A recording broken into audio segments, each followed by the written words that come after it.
안녕하세요. 추가성형외과의 김진영 원장입니다. 오늘 말씀드릴 내용은 정말 많이 들어봤는데 나 그거 어디서 꼭 들어봤는데 뭔지 잘 모르겠어 하는 내용 중에 하나죠. 우리가 코 수술을 항상 생각을 하면 많이 듣는 얘기 중에 하나, 비중격 연장에 대해서 알아보도록 하겠습니다. 한 번이라도 코 상담을 받아보신 분들은 비중격이라는 단어를 한 번쯤은 들어보셨을 거예요. 상담을 받으러 가는데 너 비중격이 많이 휘어 있으니 어떻게 해야 되고, 아니면 코끝을 세울 건데 비중격 연고를 사용을 해야 되고 방법은 비중격 연장을 할 거다, 이런 말까지를 많이 듣게 되는데, 그럼 도대체 비중격이 뭔지 알아야겠죠. 비중격이라고 하면 중격, 쉽게 생각해서 벽이라고 생각하면 됩니다. 누구나 두 개의 콧구멍을 가지고 있죠. 그 콧구멍을 통해서 코 안으로 연결되는 통로가 두 개 있는데 그 사이의 벽을 비중격이라고 합니다.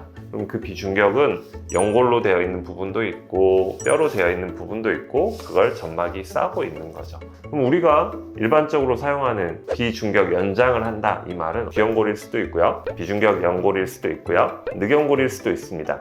이런 것들을 그 가운데 있는 비중격 옆에 덧대어서 뭔가 더 연장을 해서 우리가 코끝을 올리는 방법 중에 하나라고 생각을 하면 됩니다. 결국 우리가 코끝을 올리기 위해서 비중격 연장을 하는 겁니다. 예전에는 비중격 연장도 조금 과한 방법이다 라는 의견들이 예를 들어 한 10년 전에는 있었습니다. 비주 연장이 더 안정적인 방법이고 비중격 연장은 좀 과하다, 이런 생각들이 있었지만 요즘은 사실 코에 대한 기대치가 굉장히 높아지고 조금 더 확실한 모양을 만드는데 집중을 하게 되죠. 그러다 보니까 이제 늑연골이라든지 이런 부분도 사용을 하기 때문에 요즘 코 수술에서 비중격 연장을 제외하고는 생각하기가 힘든 부분이 많죠. 코끝을 얼마나 확실하게 잘 세워줘야 콧대도 거기에 어울리는 모양으로 잘 만들 수가 있기 때문에 코끝을 확실하게 세워주는 게 중요합니다. 그 말은 결국 비중격 연장이 굉장히 보편적인 방법이 됐다라고 생각을 하면 되죠.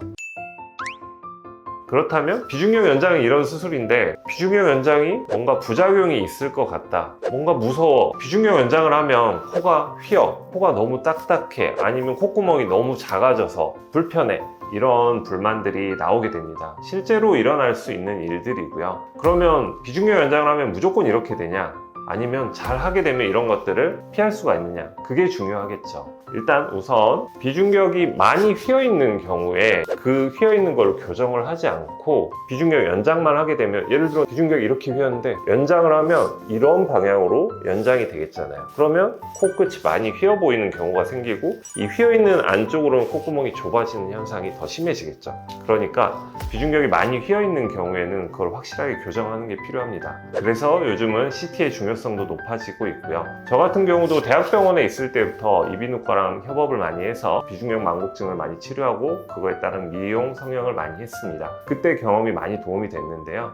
비중격이 휘어있는 거를 두고 비중격 연장을 하는 거는 그 휘어짐을 더 심하게 만들 수 있는 방법이기 때문에 확실하게 잘 교정할 수 있는 수술이 필요합니다.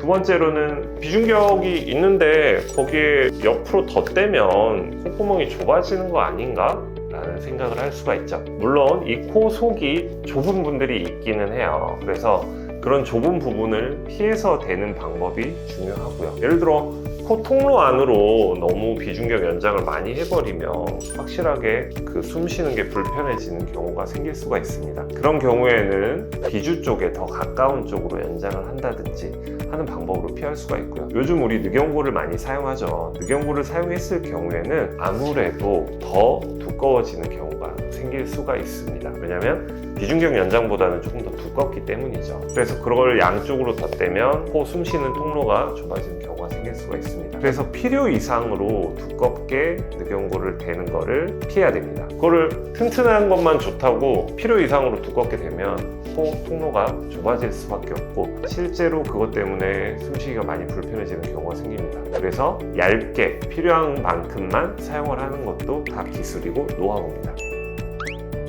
그럼 비중격을 채취를 한다든지 아니면 비중격이 휘어있는 걸 교정, 비중격 만곡증을 교정을 한다든지 하면 내 비중격이 없어지는 건데, 그러면 비중격이 다 없어지는 건가요? 그러면 내 코가 주저앉지 않을까요?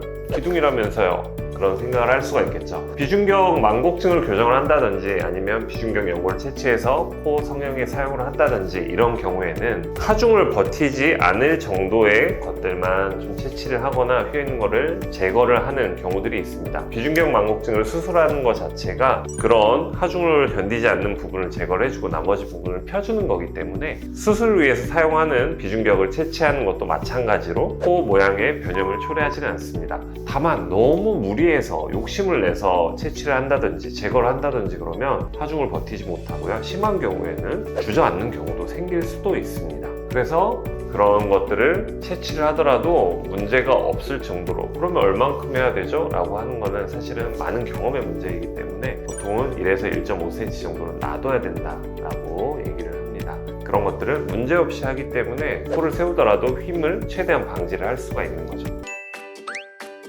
오늘은 비중격 연장에 대해서 얘기를 해봤습니다. 결국 비중격 연장이라는 거는 정말 하나의 방법으로 모두가 똑같은 곳에 연골을 대주고 똑같은 방법으로 높이고 그런 게 아닙니다. 연골 모양에 따라서 아니면 휘어있는 정도에 따라서 아니면 높이고자 하는 방향이나 만들고자 하는 코 모양에 따라서 너무 다른 방법들로 여러 가지 방법들로 하기 때문에 이건 나쁘다 이건 좋다의 개념보다는 정말 잘 활용했을 때에는 문제가 없이 좋은 효과를 낼 수 있다 라고 생각을 해야 됩니다. 그래서 비중격 연장을 할 때는 너무 과한 욕심을 부리지 않고 정확한 수술 방법으로 했을 때 최선의 효과가 나올 수 있고 그럴 때는 비중격 연장이 참 좋은 방법이다 라고 생각을 하는 게 맞습니다. 그래서 이런 걱정 혼자 하지 마시고 오셔서 진료를 받아보시고 계획을 같이 세우면서 코 수술에 대한 방향을 잡아가는 게 당연히 중요하겠죠. 오늘도 영상 봐주셔서 감사하고 오늘도 수고하셨습니다.